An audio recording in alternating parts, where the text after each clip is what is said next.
I don't know why they say the last name is not important. I'll tell you the precise reason why Indians don't like Shakespeare, because he said something very stupid. He said, "What's in a name?"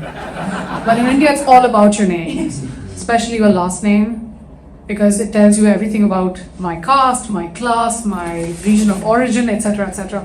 Although I don't know why the whole white world is about, the Indian caste system, because there is a caste system in Paris and in London, as I observed last week. For example, you have the immigrants who are undocumented, who can sort of clean up your toilets and your Airbnbs. You have the immigrants on temporary visas, the overqualified doctors, engineers, and cinematographers, whom you can sort of hold for 2 years without granting citizenship while they serve the old and the weak or whatever. And then you have the documented citizens who can then do profound things like criticize their own country, because it's not enough to criticize what you do. That's what egalitarian economies do for you. In any case, I'm a filmmaker on Fridays, I'm a writer on Wednesdays, and I'm an engineer on Mondays. And Tuesday, Thursday, Saturday, Sunday, and one other day of the week, which I'm sure exists. Anyway, I'm married to a man with a mustache. Shit happens, But in India, hairiness is equal to godliness. You will never meet a godman with very little facial hair. You need lots of it to qualify for the class. So yeah, the mustache, although in our marriage, came after the marriage. So I don't know what to do with it. Because premarital sex holds promise. But the post-marital mustache can lead to divorce, and this is something that we need to keep in mind. What do you do with that? What exactly am I supposed to do with that? And speaking of filmmaking, I wrote a book that went to a film festival. I was so stupid that, with 3 degrees, I didn't know that books were made into films.